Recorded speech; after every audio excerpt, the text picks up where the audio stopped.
ಇದು ಬೇಲಿಯ ಎದ್ದು ಹೊಲ ಮೇಯ್ದಂತಹ ಸ್ಟೋರಿ. ಅರಣ್ಯ ರಕ್ಷಣೆ ಮಾಡುವಂತಹ ಅಧಿಕಾರಿಗಳಿಂದ ನಾಶವಾಗ್ತಿದೆಯಾ ಕಾಡು? ಹಾಸನದ ಅರಕಲಗೂಡಿನಲ್ಲಿ ಬಹುದೊಡ್ಡ ಹಗರಣದ ಆರೋಪ ಕೇಳಿ ಬಂದಿದೆ. ಬೇಲಿನ ಎದ್ದು ಹೊಲ ಮೇಯ್ದಿರುವಂತಹ ಕಥೆ ಇದು. ಅರಣ್ಯವನ್ನು ರಕ್ಷಣೆ ಮಾಡಬೇಕಾದಂಥ ಅಧಿಕಾರಿಗಳೇ ಕಾಡು ನಾಶ ಮಾಡಿಬಿಟ್ರೆ ಹಾಗಾದ್ರೆ ಬಹುದೊಡ್ಡ ಹಗರಣ ಆಗಿದೆ ಅನ್ನುವಂತಹ ಗಂಭೀರ ಆರೋಪ ಕೇಳಿ ಬರ್ತಾ ಇದೆ. ಸರ್ಕಾರಿ ಭೂಮಿಯನ್ನೇ ಮಂಜೂರು ಮಾಡಿಕೊಟ್ರ ಅಧಿಕಾರಿಗಳು 38 ಎಕರೆ ಅಕ್ರಮವಾಗಿ ಮಂಜೂರು ಮಾಡಿದ್ದಾರಂತೆ. ಕ್ರಮಕ್ಕೆ ಶಾಸಕ ಎ ಮಂಜು ಒತ್ತಾಯಿಸಿದ್ದಾರೆ. ಅಧಿಕಾರಿಗಳು ಮತ್ತು ಮಧ್ಯವರ್ತಿಗಳ ವಿರುದ್ಧ ಕ್ರಮ ತೆಗೆದುಕೊಳ್ಳಬೇಕು ಅನ್ನೋದು. ತಹಶೀಲ್ದಾರ್ ಡಿಸಿ ವಿರುದ್ಧ ದಾಖಲೆ ಸಮೇತ ಶಾಸಕ ಎ ಮಂಜು ಗರಂ ಆಗಿದ್ದಾರೆ. ಯಗಟಿ ಗ್ರಾಮದಲ್ಲಿ ಇರುವ ಡೀಮ್ಡ್ ಅರಣ್ಯ ಪ್ರದೇಶ ರಕ್ಷಣೆಗೆ ಮನವಿ ಮಾಡಿಕೊಂಡಿದ್ದಾರೆ. ನೋಡಿ, ಈಗ MLA ಇದಾರಲ್ವಾ ಎ ಮಂಜು, ಅವರು ಮಾಡಿರುವಂತಹ ಆರೋಪ ಇದು. ದಾಖಲೆ ಸಮೇತವಾಗಿ ಅಲ್ಲಿನ DC ಮತ್ತೆ ತಹಶೀಲ್ದಾರ್ ವಿರುದ್ಧ. ಅಂದರೆ ಈಗ ಸರ್ಕಾರಿ ಜಮೀನನ್ನ ಖಾಸಗಿಯವರಿಗೆ ಮಾರಾಟ ಮಾಡಿದ್ರ ಅನ್ನುವಂಥ ಒಂದು ಆರೋಪ ಇದು. 38 ಎಕರೆ ಅಕ್ರಮವಾಗಿ ಮಂಜೂರು ಮಾಡಿರೋದು. ಇಲ್ಲಿ ಸರ್ಕಾರಿ ಭೂಮಿ, ಅದು ಅರಣ್ಯ ಇಲಾಖೆಯ ವ್ಯಾಪ್ತಿಗೆ ಬರೋದು. ಆದರೆ ಇಲ್ಲಿ ಯಾವ ಒಂದು ಸರ್ಕಾರದ ಸೂಚನೆ ಇಲ್ಲದೆ, ಪರ್ಮಿಷನ್ ಇಲ್ಲದೆ, ಅಲ್ಲ ಅದು ಹೇಗೆ ಒಬ್ಬ ಖಾಸಗಿ ವ್ಯಕ್ತಿಗೆ ಇವರು ಅಥವಾ ಖಾಸಗಿ ಸಂಸ್ಥೆಗೆ ಹೇಗೆ ಇವರು ಮಾರಾಟ ಮಾಡಿಬಿಡ್ತಾರೆ ಅಂತ. 38 ಎಕರೆ ಅಂದರೆ ಅಧಿಕಾರಿಗಳೇ ದೊಡ್ಡ ಮಟ್ಟದಲ್ಲಿ ನೂರಾರು ಕೋಟಿ ಹಣವನ್ನು ಪಡೆದುಕೊಂಡಿದ್ದಾರೆ, ಗುಳುಂ ಮಾಡಿದ್ದಾರೆ ಅನ್ನುವಂತಹ ಆರೋಪ ಶಾಸಕ ಎ ಮಂಜೂರು ಮಾಡಿದ್ದಾರೆ, ದಾಖಲೆ ಸಮೇತವಾಗಿ. ನೋಡಿ, ಈ ದೃಶ್ಯಗಳು ನಾವು ನೋಡ್ತಾ ಇದ್ದೀವಲ್ಲ, ಇದೇ ಜಾಗ, ಇದು ಅರಣ್ಯ ಇಲಾಖೆಗೆ ಸಂಬಂಧಪಟ್ಟಂತಹ ಜಾಗ ಆಗಿದೆ. ಅಂದರೆ ಡೀಮ್ಡ್ ಒಂದು ಪ್ರದೇಶ ವ್ಯಾಪ್ತಿ ಏನಿದೆ ಯಗಟಿ ಗ್ರಾಮದಲ್ಲಿ, ಆ ಪ್ರದೇಶದ ವ್ಯಾಪ್ತಿಗೆ ಬರುವಂಥ ಅರಣ್ಯ ಇದು. ಎ ಮಂಜೂರು ದಾಖಲೆ ಸಮೇತವಾಗಿ ಆರೋಪವನ್ನು ಮಾಡಿದ್ದಾರೆ. ಡಾಕ್ಯುಮೆಂಟನ್ನು ಹೇಳಿಕೆ ಮಾಡ್ತಾರೆ, ನಂಬರ್ ಹಾಕ್ತಾರೆ. NCR 26/22-23, ಡೇಟೆಡ್ 29/3/2023 ಅಂತ. ಇದಕ್ಕೆ ಬಗರುಕುಂ ಕಮಿಟಿನೇ ಆಗಿಲ್ಲ. ಆಗ ಇದಕ್ಕೆ ಬಗರುಕುಂ ಕಮಿಟಿ ಅಧ್ಯಕ್ಷ ನಾನೇ. ಬಗರುಕುಂ ಕಮಿಟಿನಲ್ಲಿ ಯಾವುದೇ ಕಾರಣದಿಂದಲೂ ಫಾರೆಸ್ಟ್ ಲ್ಯಾಂಡನ್ನು ಗ್ರ್ಯಾಂಟ್ ಮಾಡೋಕ್ಕೆ ಚೀಫ್ ಮಿನಿಸ್ಟ್ರಿಗೂ ಇಲ್ಲ, ನನಗೂ ಇಲ್ಲ, DCಗೂ ಇಲ್ಲ, ಯಾರಿಗೂ ಇಲ್ಲ. ಅದು ಫಾರೆಸ್ಟ್ ಲ್ಯಾಂಡ್ ಅಂತ ಗೊತ್ತ ತಕ್ಷಣ ಅದನ್ನು ರಿಜೆಕ್ಟ್ ಮಾಡಬೇಕು. ಅದನ್ನು ಬೇಕು ಅಂದರೆ ಆಲ್ಟರ್ನೇಟಿವ್ ಲ್ಯಾಂಡ್ ಕೊಟ್ಟು, ಅದು ರೆವಿನ್ಯೂ ಲ್ಯಾಂಡನ್ನು ಫಾರೆಸ್ಟ್ ಕೊಟ್ಟು ಆಮೇಲೆ ತಗೋಬೇಕು. ಅದು ಪ್ರೋಸೆಸ್, ಅದು ಆಗಲ್ಲ. ಬದಲಿ. ಬಟ್ ಇದು ನಾನು ಶಾಸಕನಾದ ಮೇಲೇ ಮಾಡೋರು. ಅಂದರೆ ಇದು ತಿದ್ದಿರೋದು ಬೆಳಗ್ಗೆ ಗೊತ್ತಾಗಿರೋದು 15 ದಿವಸದ ಈಚೆಗೆ, ಯಾರಿಗೂ ಗೊತ್ತಿಲ್ಲ. ಈಗ ಯಾವಾಗ ಕಂಡುಬಿಟ್ಟವ್ರಂದರೆ ಫಾರೆಸ್ಟ್ನವ್ರಿಗೆ ಗೊತ್ತಾಗಿ ಕಂಪ್ಲೇಂಟ್ ಮಾಡಿದ ಮೇಲೆ ಈಗ ಕಂಡುಬಿಟ್ಟಿರ್ತಕ್ಕಂಥದ್ದು. ನಮ್ಮದೇ ಮೀಟಿಂಗ್ ಆಗಿಲ್ಲ, ಒಂದು ಕಮಿಟಿ ಮೀಟಿಂಗ್ ಆಗಿಲ್ಲ. ಈಗ ಹೊಸ ಪದ್ಧತಿ ಏನು ಅಂದರೆ ಫಾರಮ್ 53 ಹಾಕಿದ್ರೆ ಡಾಕ್ಯುಮೆಂಟನ್ನು ಹೇಳಿಕೆ ಮಾಡ್ತಾರೆ, ನಂಬರ್ ಹಾಕ್ತಾರೆ. NCR 26/22-23, ಡೇಟೆಡ್ 29/3/2023 ಅಂತ.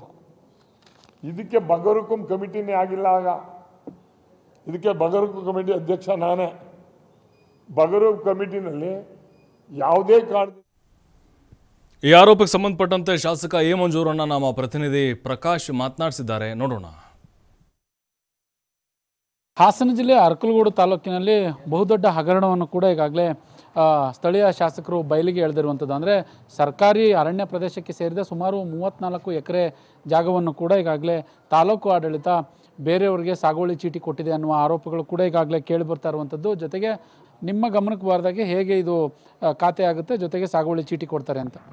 ಇದರಲ್ಲಿ ಖಾತೆ ಆಗಿಲ್ಲ. ಖಾತೆ ಮಾಡಿಸ್ಕೋಬೇಕು ಅಂತ ಕೊಟ್ಟಾಗ ಇದು ಬೆಳಕಿಗೆ ಬಂದಿರತಕ್ಕಂಥದ್ದು.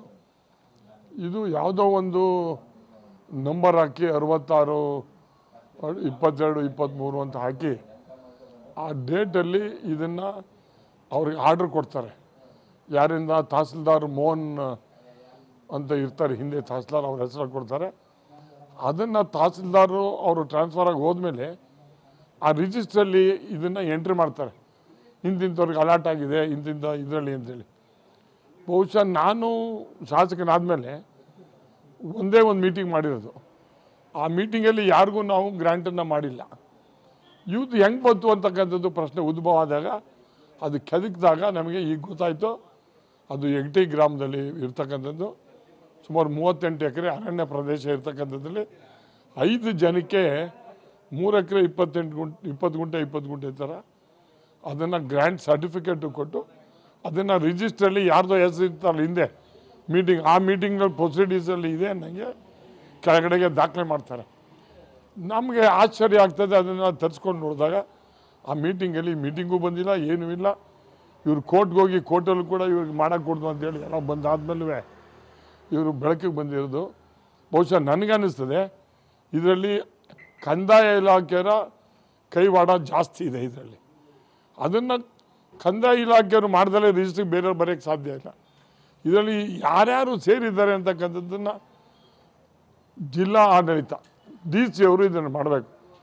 ಒಂದು 15-20 ದಿವಸ ಆಗಿ ಇಷ್ಟು ದಿವಸ ಆದರೂ DC ಅವರಿಗೆ ಗೊತ್ತಿದೆಯೋ ಗೊತ್ತಿಲ್ಲ, ಬೆಳಕಿಗೆ ಬಂದ ಮೇಲಾದ್ರೂ ಇದಕ್ಕೆ ಕ್ರಮ ತಗೊಳ್ತಕ್ಕಂಥ ಜವಾಬ್ದಾರಿ DC ಮಾಡಬೇಕು. ಈಗ ಇದನ್ನು DC ಮಾಡದೇ ಇರೋದ್ರಿಂದ ನಮಗೇನು ಅನ್ನಿಸ್ತದೆ, ಇದರಲ್ಲಿ ಅವರು ಎಲ್ಲೋ ಶಾಮೀಲಾಗಿದ್ದಾರೇನೋ ಅಂತಕ್ಕಂಥದ್ದು ಬರ್ತದೆ. ಎಷ್ಟು ದಿವಸ ಸುಮ್ಮನೆ ಇರೋಕ್ಕಾಗ್ತದೆ? ಕಾನೂನಿಗಿಂತ ದೊಡ್ಡವರು ಯಾರೂ ಇಲ್ಲ. DC ಅಲ್ಲ, ನಾನು ಅಲ್ಲ, ಯಾರಿಲ್ಲ. ಉಪ್ಪಿನಿಂದ ನೀರು ಕುಡಿಲೇಬೇಕು, ಶಿಕ್ಷೆ ಆಗಬೇಕು, ಅದು ನನ್ನ ಒತ್ತಾಯ.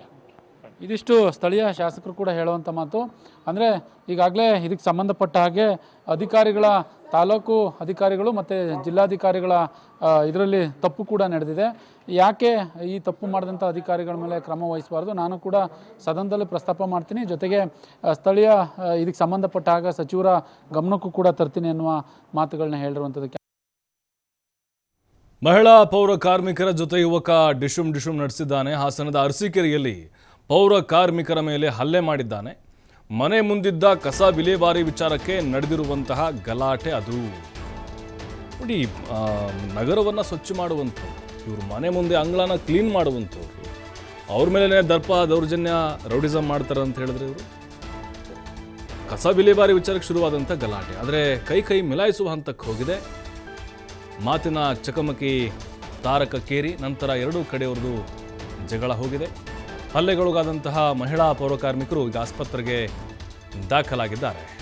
ಅರಸೀಕೆರೆ ನಗರ ಠಾಣೆಯಲ್ಲಿ ಪೌರ ಕಾರ್ಮಿಕರು ಈಗ ದೂರನ್ನು ಕೊಟ್ಟಿದ್ದಾರೆ.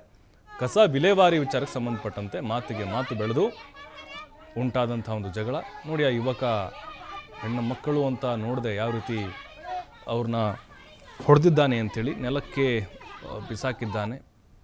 ಅವರು ಮಾತಿಗೆ ಮಾತು ಬೆಳೆಸಿದ್ರು ಅನ್ನುವಂಥ ಕಾರಣಕ್ಕೆ ಉಂಟಾದಂತಹ ಒಂದು ಜಗಳ ಇದು. ಈ ಸದ್ಯಕ್ಕೆ ಆ ಯುವಕನ ಮೇಲೆ ಕೇಸ್ ದಾಖಲಾಗಿದೆ.